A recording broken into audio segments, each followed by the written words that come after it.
Today we're going to take a step back and review a keyboard from the 1980s. Okay, not exactly, but this keyboard right here is called the Ajazz AK510, which was designed to have the 80s look to it, but with modern construction. This unit features a full-size layout with SA profile PPT keycaps and equipped with 0 switches. In this video, I'll give you a quick rundown on this keyboard, as well as my thoughts and opinions on it. This video is brought to you by Maker. If you're looking to get a new keyboard, I would definitely recommend to check out the website for a large selection of products that they have available. Their services offer free worldwide shipping to make transactions and delivery extremely easy for users everywhere.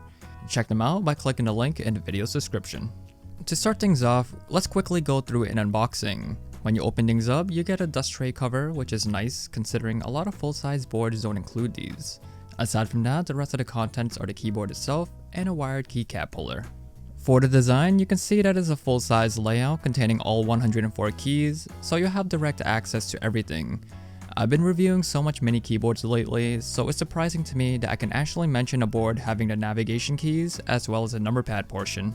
Aside from that, the chassis is plastic all around, but has a solid feel to it. It's durable and doesn't have any flex, and the surface of the board has a glossy layer that is smooth, but can be prone to fingerprints and smudges. Oh, I didn't mention the color, did I? Yeah, it's a retro keyboard, so it's going to have the old school look to it. Honestly, for me, I don't really like the look of it, but hey, maybe you might. It's two-tone, being a washed out gray color with some tannish brown elements to it. On the side of the keyboard, you have a unique design, I would say. I have no idea what the purpose of the side design is for, but I do know that it lights up. Moving on to the top side, we have a wired USB connection attached to the top right. Sadly, this is not detachable, so it's going to get in the way, and you'll just have to make do with the rubberized material. I feel that a USB-C insert for the keyboard would have been a nice touch, allowing you to freely remove the cable as please, or to even swap it out for a higher quality cable, like one that is braided. On the back side of the board, we have 2 flip-up feet for angle adjustments. What I do like is that the tip of the feet are rubberized to help keep the board stabilized, and to support that, there are more rubber stops around the perimeter. Moving on to the keycaps, these are SA profile PPT keycaps. They're extremely tall in terms of design, and being double shot for the extra long-lasting durability. They're really exceptional keycaps, almost similar to those designed by MaxKey, which those go for around $100 for the keycaps alone. One thing I do like to point out is that since these keycaps are really tall, you're going to find some wobble. Not to worry though, as they're not loose or anything, they mount securely into your switches just fine. It's only that the stems of the keycaps are so long compared to that of the switches. On the website, it shows that there are extra keycap accessories for that one game on Google Chrome. You know, the one game where you don't have access to the internet and you're playing as that dinosaur that jumps over the cactus? I'm not sure if this is supposed to come included or not, or if it's strictly for a different model, but I would have enjoyed having this on this build after seeing it from the picture.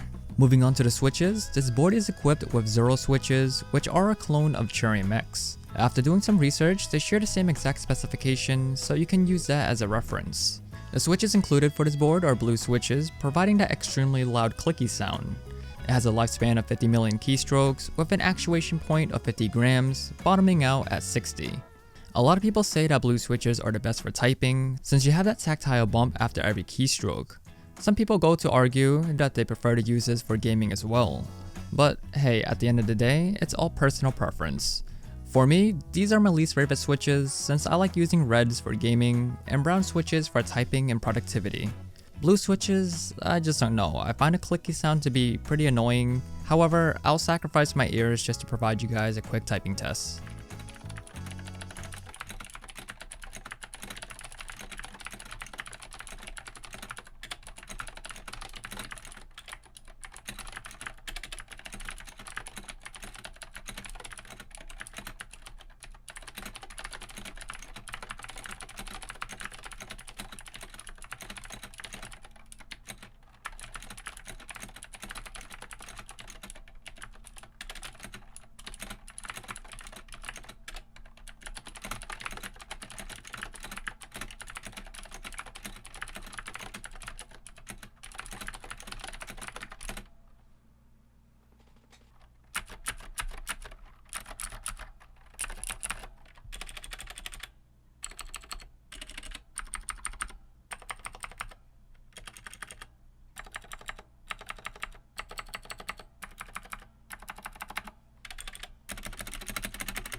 The last portion we'll go over before the performance test is to talk about the features. Since this retro board is constructed from the future, you know that there's going to be some RGB included.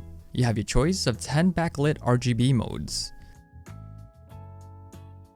The rest are common features that most modern boards include, such as anti-ghosting and N-key rollover for those elite typists. There's also macro editing, and lastly, Windows shielding. For other features and demonstrations, you can look into the manual to learn more. Now for the performance aspects, there's not much to showcase aside from me using it for the Osu video game.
To conclude this review, I'll quickly give my thoughts and opinion over all the points that we covered in this video. Although I don't personally like the design, they did a great job at achieving that retro look from the 80s. The build quality is fantastic, it's durable and sturdy all around, the switches perform as good as a Cherry counterpart, and the backlit RGB is displayed vividly throughout the keyboard. It contains all the main features you would need in a keyboard, and coming in at $69 on Epo's website, this is going to be much cheaper than you would find anywhere else. I'll leave a link in the video's description if you're interested in picking one up yourself, or if you want to browse their website for other keyboards they have available. I'd like to thank you for making it to the end of this review. It's not often that we get to review a full-size keyboard, especially if one that has a vintage design to it. Let me know what you think about this keyboard, or the review itself, and if you have any suggestions on the next keyboard you'd like to see a video on. We have our socials linked below, like our Patreon if you wish to support our channel, or you can get connected with the community by joining our Discord. Again, thank you for watching, and I'll see you again in the next one.